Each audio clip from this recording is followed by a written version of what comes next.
किस्त नंबर 3। 7 बजे मुझे भाभी का फोन आया और बोले, तुम अभी इसी वक्त घर आ सकते हो? मैंने कहा, आने में 15 मिनट तो लगेंगे। वो बोले, ओके, आ जाओ, और जब घर आओगे तो अपनी चाबी से गेट ओपन कर लेना और छत पर जो मेरे रूम की खिड़की है वहां से छप कर अंदर देखना। मैं पर्दा थोड़ा सा साइड पर रखूंगी। मैंने कहा, चक्कर क्या है? वो बोले, बस आ जाओ, तुम्हें खुद ही देखकर पता चल जाएगा। मैंने कहा, ओके। मैं बस फिरती से वहां से निकला और घर पहुंच गया। मैंने आराम से गेट ओपन किया अपनी चाबी से। अंदर आया तो नीचे कोई भी नहीं था, और फिर मैं शौर किए बना ऊपर छत पर गया जहां भाभी के रूम की विंडो ओपन थी। बाहर अंधेरा हो चुका था और छत की लाइट भी ऑफ थी, उसलिए अंदर से कुछ नजर नहीं आ सकता था बाहर। मैं खिड़की के कोने वाली साइड पर गया तो अंदर लाइट ऑन थी और पर्दा थोड़ा सा साइड पर था। डियर फ्रेंड्स, अंदर का सीन देखकर मुझे एकदम झटका लगा और मेरा मुंह खुला का खुला रह गया। अंदर भाभी और थमरीन। मैं तो हैरान ही रह गया कि ये क्या। फ्रेंड्स, यहाँ मैं आपको समरीन के बारे में बता दूं। वो एक यंग लड़की है और स्मार्ट एंड फेयर। खैर, मुझे तो यकीन ही नहीं आ रहा था अपनी आंखों पर। मैंने कभी सोचा भी नहीं था कि मेरी बहन लेस्बियन हो सकती है। ना ही मैंने कभी उसे उस नजर से देखा था। मैं तो भाभी को भूलकर उसे ही देखी जा रहा था। शायद यही वो बात थी जिसका भाभी रात को कह रही थी कि तुम्हें कल खुद पता चल जाएगा। मैंने फौरन होलिया दरस्त किया और बाहर निकल आया। माँ कहीं भी नजर नहीं आ रही थी। शायद वो मार्केट गई हुई थी। फिर मैं शॉप पर आ गया और साथ ही भाभी की कॉल आई और वो बोले, भाभी बोले, कैसा लगा लाइयो शो? मैंने कहा, भाभी ये सब आपने मुझे रात को क्यों नहीं बताया?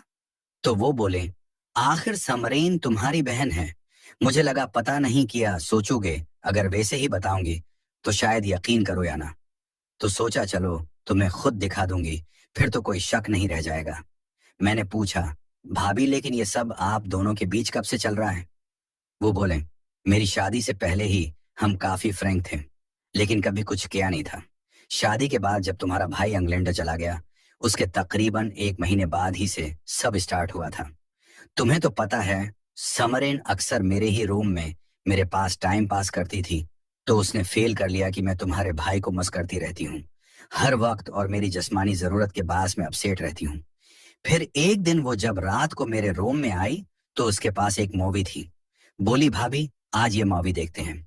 जब वो मूवी उसने लगाई, भाभी ने बताया कि वो बहुत ही कमाल मूवी थी।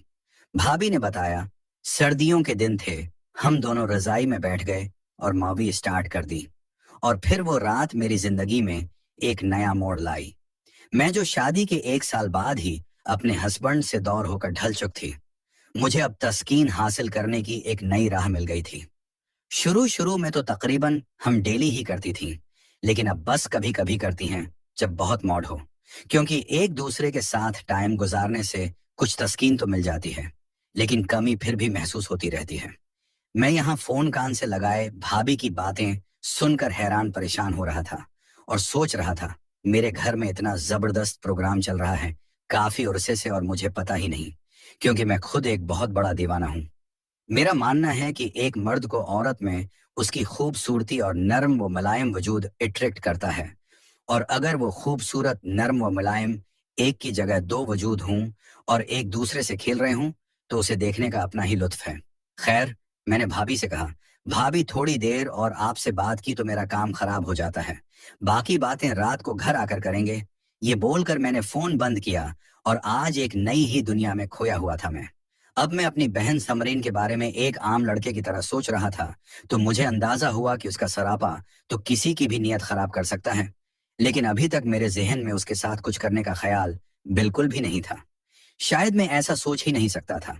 खैर, जैसे 3 से 9 बजे शॉप बंद की और 2-3 काम करने के बाद 12 बजे घर पहुंचे, तो माँ अपने रूम में थी और समरीन और भाभी दोनों ही भाभी के रूम में थी। मैं अपने रूम में चला गया, जाकर फ्रेश हुआ और फिर नीचे कुशन में गया तो समरीन कुशन में थी और कोई नहीं था नीचे। मुझे देखकर समरीन बोली, आओ भाई आओ हैंडसम, क्या खाओगे? मैं दे दूं या भाभी को बुलाऊं, इससे लोगे? और एक खास अंदाज में हंसने लगी। मुझे भी हंसी आ गई और बोला, ज्यादा बातें ना करो, क्या बनाया है? वो बोली, है तो बहुत कुछ। तुम क्या लेना चाहोगे? हुक्म करो, हाजिर कर दूंगी। और साथ ही मुझे आंख मार दी उसने। मैंने कोई जवाब ना दिया और खुद आगे होकर देखा, बिरयानी बनी थी। मैंने कहा, डालकर मेरे रोम में दे दो। और वो बोली, क्यों? अभी तक खुद डालना नहीं आया तुम्हें? और हंसने लगी। मैंने कहा, बकवास नहीं प्लीज, बड़ी भूख लगी है। वो बोली, अच्छा मेरे हिंडसम भाई, जाओ मैं लाती हूँ। मैं अपने रूम में जाने से पहले भाभी के रूम की तरफ गया। डोर ओपन किया तो डोर ओपन था, लेकिन अंदर भाभी नजर नहीं आई। शायद बाथरूम में थी। मैं डोर बंद करके अपने रूम में आ गया और टीवी ऑन करके देखने लगा। थोड़ी देर बाद ही समरीन खाना लेकर आ गई और बोली, ये लो खाना और सुबह तुमने छोड़ने जाना है मुझे, बिन ने नहीं आना। मैंने कहा, ओके, सुबह उठा देना मुझे, छोड़ आऊंगा। वो अपने रूम में चली गई। मैंने खाना खाया और बर्तन किचन में रखने गया तो भाभी नीचे ही थी, किचन में चाय बना रही थी। मैंने भाभी को वहां अकेली देखकर पूछा, आपने सब कुछ बता दिया है समरीन को? क्या आपको लगता है कि ये ठीक है? वो मेरी बहन है आखिर। मुझे तो बड़ा अजीब लग रहा है। वो अजीब अजीब बातें कर रही थी मुझसे। भाभी बोले, लाड कर रही होगी। तुमने खुद देख तो लिया है कि मेरा और उसका क्या सीन है। सोनो टेंशन। वो पक्की राजदार है, कोई टेंशन पैदा नहीं करेगी। मैंने कहा, ठीक है। और बोला, अब फिर वो काम किस दिन होगा? भाभी मुस्कुराते हुए बोले, मुझे तुमसे ज्यादा इंतजार है। मैंने अम्मी की तरफ भी जाना था, सिर्फ इसलिए नहीं गई। आई थंक 2 या 3 दिन में हो जाएगा, क्योंकि माने जाना है। खाला की तरफ एक दिन के लिए तो हमारे पास पूरी रात होगी। उन्होंने रात वहीं रहना है। वो मेरी इस खाला की बात कर रही थी जो फैसलाबाद में रहती हैं, और उनकी शादी 5 साल पहले हुई थी। कोई बच्चा नहीं था अभी तक और उम्र होगी 30 या 32। मैंने कहा, चलें ठीक है। और पूछा, आज रात का है कोई सीन? तो वो बोले, अभी शाम को ही समरीन ने तुम्हारे सामने। वैसे मेरा तो खास मूड नहीं है, तुम अगर कहते हो तो तुम्हें सुकून दे दूंगी। मैं बोला, चलें रहने दें, टाइम काफी हो गया है। सुबह सबमरीन को भी छोड़ने जाना है, उसने भी सुबह 7 बजे उठा देना है। तो कल सही। और इधर उधर देखकर भाभी को पकड़ा। कुछ देर इंटरनेट इस्तेमाल किया और फिर लेटे लेटे सो गया। सुबह मेरे कान में हल्की हल्की आवाज आ रही थी, सिकंदर सिकंदर। जैसे ही मुझे थोड़ा होश आया, मैंने अपनी आंखें खोली तो सामने समरैन मेरे ऊपर झुकी हुई थी और मुझे शोल्डर से हिलाकर मेरा नाम पुकार रही थी। लेकिन जैसे ही मैंने उसका फेस देखा तो एकदम वो थोड़ा पीछे हटी और उसका फेस गुलाबी हो रहा था, रंग उड़ा उड़ा था। मुझे ऐसा फील हुआ कि जब समरीन मुझे शोल्डर से हिला रही थी तो उसका दूसरा हाथ, क्योंकि वो एकदम झटके से पीछे हटी थी जब मेरी आंखें खुली थी, तो ऊपर से उसका उड़ा हुआ रंग। मुझे तो पक्का यकीन हो चला था। वो मुझे उठता देखकर बोली, नीचे आ जाओ जल्दी, देर हो रही है। और फौरन मेरे रूम से बाहर भाग गई। मैं यहाँ हैरान और परेशान सोच रहा था, क्या वाकई मेरी छोटी बहन ने, या फिर सिर्फ मेरा वहम था। मेरी नींद पूरी तरह उड़ चुकी थी।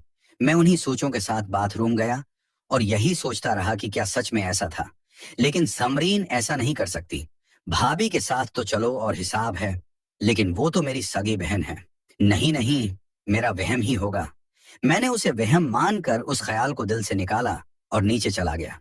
समरीन तैयार बैठी थी, लेकिन आज वो मुझसे नजरें चरा रही थी। मैंने गाड़ी निकाली और उसे छोड़ आया। उसने रास्ते में भी कोई खास बात नहीं की और थोड़ा घबराई घबराई लग रही थी। खैर, उसने कहा, वापस मैं खुद ही आ जाऊंगी। मैं घर वापस आया और आकर दोबारा सो गया। फिर मैं कोई 12 बजे के करीब उठा, फ्रेश हुआ, नीचे गया तो माँ और भाभी दोनों किचन में थी। माँ मुझे देखते हुए बोले, कहाँ गायब रहते हो? अपनी आने जाने की रूटीन तो ठीक करो।